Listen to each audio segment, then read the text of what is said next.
안녕하세요. 레버리지 랜드에 오신 것을 환영합니다. 이번 시간에는 갈수록 대중의 관심이 뜨거워지고 있는 비트코인 투자와 관련해서 알아보겠습니다. 비트코인 ETF의 모든 것. 비트코인도 레버리지 ETF로 투자하세요. 그럼 바로 시작하겠습니다. 먼저 비트코인이란 무엇인지부터 간략히 살펴볼게요. 정부나 중앙은행, 금융회사의 개입 없이 온라인상에서 개인이 직접 돈을 주고받을 수 있도록 암호화된 가상자산으로 2009년에 개발되었다고 나와 있네요. 구입 방법으로는 컴퓨터 프로그램으로 수학 문제를 풀어서 직접 비트코인을 채굴하거나 채굴된 비트코인을 거래하는 암호화폐 시장에서 구입하는 방법이 있습니다. 그럼 올해 SEC의 승인을 받으며 드디어 미국 증시에 상장된 비트코인 ETF에 대해서 알아볼 거예요. 비트코인 ETF도 다른 ETF들과 마찬가지입니다. 비트코인의 지수를 따라가는 상품으로 투자자들이 주식처럼 편리하게 거래할 수 있도록 만든 상품이지요. 그럼 현물과 선물은 어떤 차이가 있을까요? 간단히 설명하자면 선물과 현물의 결정적인 차이는 선물은 직접 보유가 아니라 복잡한 운용 기법을 기반 지수만을 추종하는 방식인 거고요. 현물은 실제 비트코인을 직접 보유하는 방식이라는 것이 선물과 현물의 가장 결정적인 차이입니다.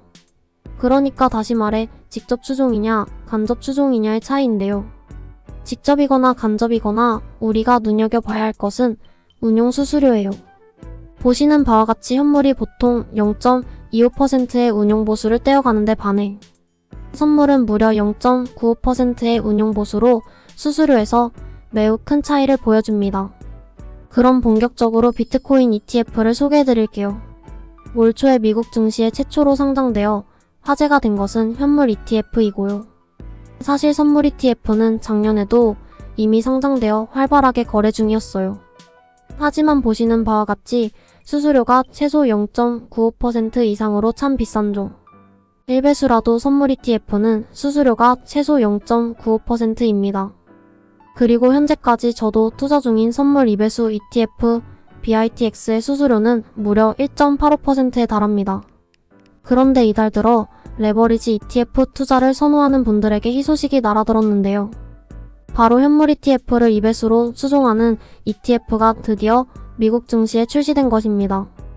그 주인공은 바로 BITO ETF인데요. 비트코인 현물 2배수를 추종하고 운용 수수료는 0.95%입니다. 그래도 수수료가 너무 비싸다고요?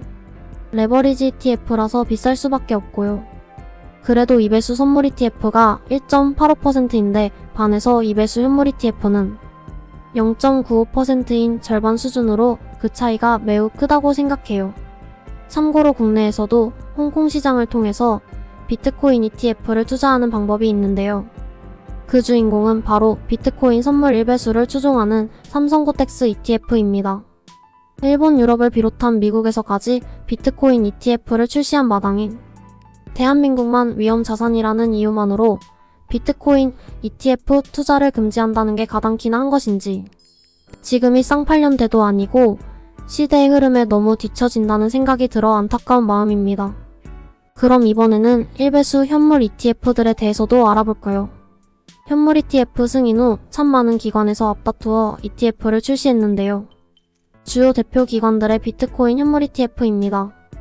간략히 참고해주시면 좋을 것 같아요. 좀 더 자세히 살펴보면 운용 수수료가 선물에 비해서 매우 싼 편이죠. 아무래도 초창기이다 보니 투자자 유치를 위해서 수수료를 아예 받지 않는 운용사들도 보이는데요. 주의해야 할 점은 몇 개월 후에 수수료가 생겨나는 경우도 있으니 반드시 운용사별 수수료를 꼼꼼히 참고해보시고 투자해주세요.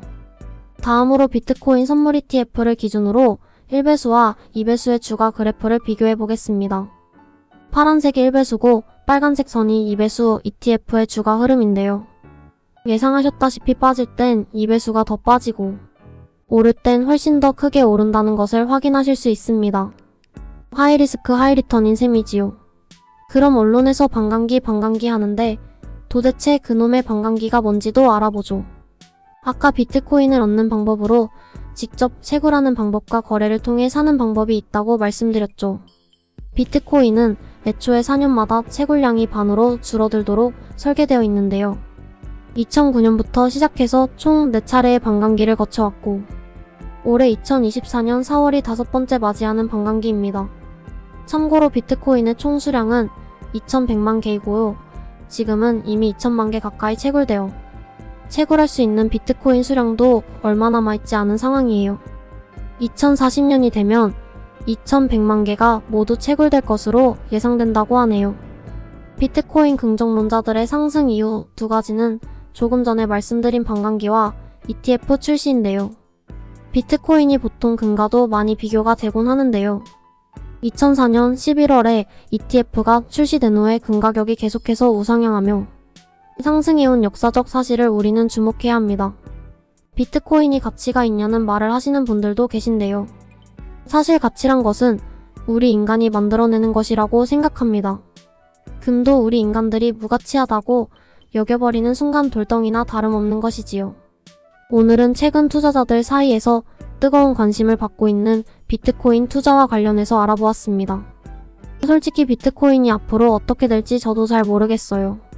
누구 말대로 10배 오를 수도 있고 아니면 100배 오를 수도 있을 거고 또 아니면 휴지 조각이 되어버릴 수도 있을 거라고 봅니다. 다만 저는 비트코인에 대해서 이렇게 생각합니다. 비트코인은 많은 사람들이 주장하듯이 중앙은행의 지배를 벗어난 독립적인 성격의 교환 수단이 될 가능성이 다분하다고 생각합니다. 그렇다고 비트코인에 몰빵해서 떼부자가 되어보자는 탐욕의 의미보다는 나 혼자만 가상화폐에 투자하지 않아 겪게 될 수도 있는 벼락거지 가능성도 염두에 두어야 한다는 의미에서 포트폴리오에 적어도 5에서 10%는 비트코인을 담아가야 한다는 것이 레버리지 랜드의 의견입니다. 다만 변동성이 큰 가상화폐 분야인 만큼 견딜 수 있을 만큼만 투자하시길 권유드립니다. 오늘의 영상이 비트코인 투자를 염두에 두시는 많은 분들에게 조금이나마 도움이 되었기를 바라보며 다음 시간에 더 유익한 내용으로 인사드리겠습니다. 감사합니다. 모두 행복한 주말 되세요.